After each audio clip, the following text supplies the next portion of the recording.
my test in October. So I'm like following the 2-month day-by-day plan right now. But yeah, I was previously using something else for like the past month, which I felt like wasn't really helping. And then my friend recommended me to start LSAT Unplugged. So that's why I'm here today. Fantastic. Well, I'm glad your friend did. I'm excited to have you on board. Any particular challenges you're facing that I could support you on? I wouldn't really, I don't really know about challenges per se. So I just started, and obviously the program starts with logic games, which is something I feel better on, I would say, compared to reading comprehension. So I have looked at some of the like videos and like documents about reading comprehension, but do you have like any specific, I guess, like advice or like tips how to really get myself more engaged with the material, I would say, because obviously it's a struggle because it's just like we have to read a lot and the questions along with the timing. So I know I haven't started that part of the program yet, the reading comprehension, but yeah, if you have like any tips or advice, I guess. Yeah, of course. Absolutely. And so staying engaged on reading comprehension is tough because they're deliberately making it as boring as possible. They're choosing topics that you're not likely to be familiar with, and they're wording things in a pretty dense and difficult way. So one big thing I recommend is to try and caricature or exaggerate the viewpoints or positions or people discussed in the passage. Make it something that you can relate to, even if they're not making it something you can relate to directly. So you add your own layer on top of what they're giving you, just to help you get a better grasp of it. Okay. By exaggerate, you mean like if someone is for something or against it, like really make that like stand out? That's one way to do it. Yeah. So you could have pro and con. You could have an old versus new. You could have conservative versus liberal. Whatever the passage gives you to work with, those are some different templates you can layer on top of it just to better hold on to what they're talking about. Okay. Got it. Thank you. I know there's a class tonight for reading comprehension, so I'm going to attend that and get my toes in the water. Awesome. Yeah, definitely attend. And one big strategy we'll use as well is to dumb down the passage. So caricaturing is part of that. Another strategy you might use just as an exercise during your own review would be to rewrite the entire passage in simpler language. So just use simpler vocabulary to make sure that you really get what they're talking about. You could also focus on the structure and outline the passage using only general structural terms to help you avoid getting bogged down in the details. You'll see all of these come into play live in class when you attend. You can also see them in the recordings of the previous reading comp sessions as well. So if you want more examples with the Google Doc walkthroughs, you'll find them there. Okay. Any particular topics you find difficult in reading comp? I guess definitely more of, do you mean like, sorry, like passage topics? Yeah, so passage topics like general themes, like it could be science versus humanities, or it could be specific topics that you've had trouble with. Okay, I see. Yeah, I would say more the humanities I have trouble with, because I guess it's a little unusual maybe, but I'm actually a doctor of pharmacy student. So I'll be graduating pharmacy school in May. So I feel like I have a better grasp on the scientific questions or scientific related questions, just because I can understand kind of more what they're trying to talk about. So I would say definitely the humanities are giving me more of a trouble. I hear you on that. I hear you. Well, then I would recommend one outside resource you could use would be Arts and Letters Daily. It's aldaily.com as something to read a little bit on the side to get more familiar with the kinds of topics that come up in LSAT reading comp on the humanities side. Of course, the best is always actual LSAT passages, but sometimes you just want something different for a change of pace. And so that could be one place you look at for more on those kinds of topics. Okay. Just to get general exposure. Right. I know that like reading, that's suggested to like read more just in general, for the reading comprehension part. So I'll definitely take a look. Yeah, of course. um, I guess another question I had would be in terms of taking practice tests. So the only practice test I've ever taken, I guess, was like my diagnostic test. I took one back in like February and I haven't taken one since. I don't know if do you recommend taking one now again to see where I'm at, or should I wait a little bit longer, I guess? Well, how long have you been back in the mix in terms of working on the different sections and refamiliarizing yourself with the different question types and approaches for each?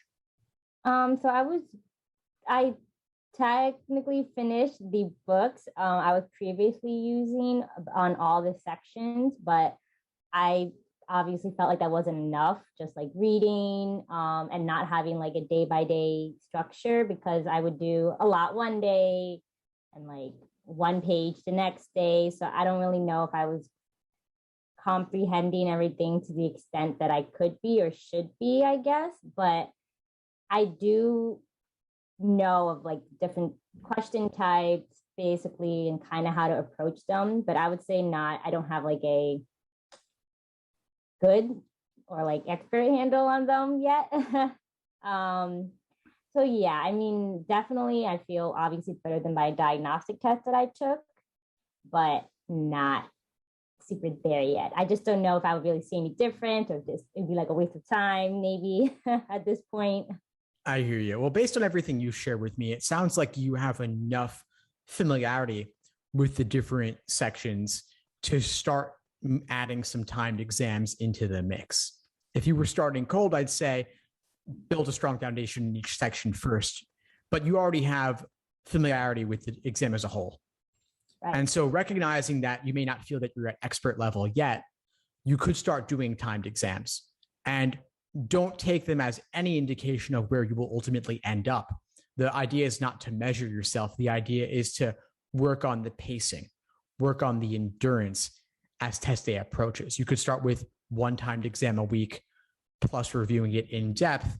And then as you get closer to test day, maybe 1 month out, you start doing 2 timed exams a week and detailed review. But for now, 1 a week plus review, plus working on weak areas, attending the classes, watching the recordings of the previous classes, and drilling any weak areas.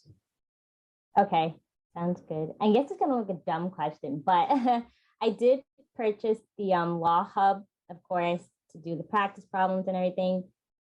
I don't believe they have explanations, right? They just have That's right. Correct. Okay, just wanted to make sure I wasn't missing anything because I see they give me the correct answer, but okay.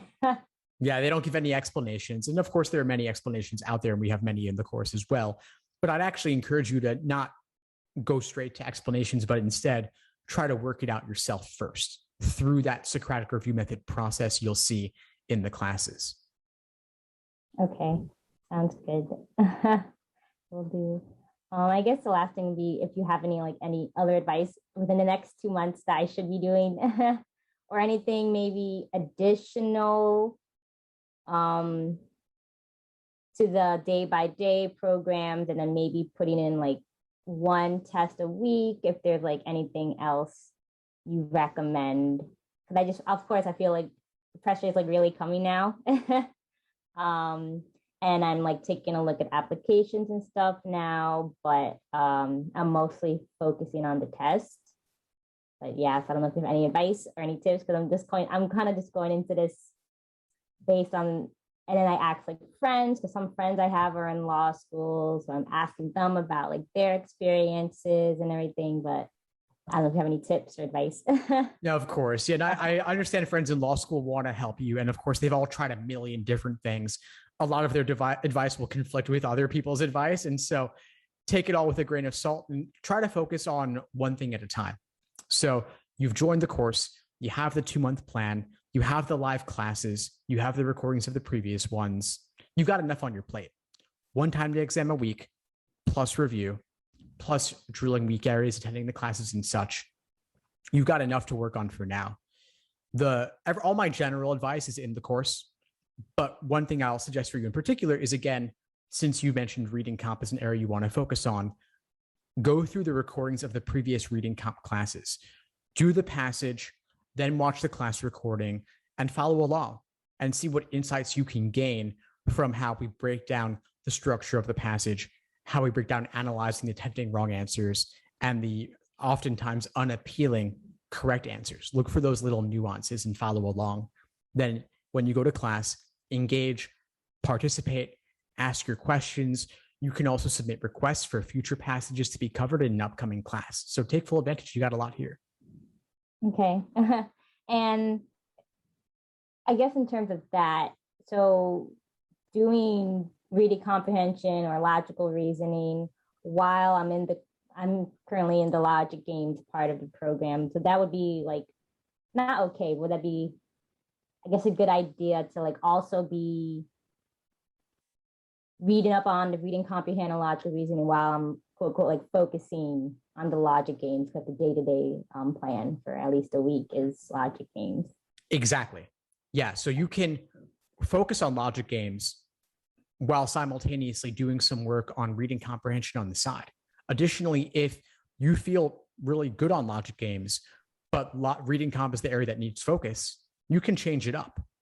That schedule is just a general template for someone starting from scratch.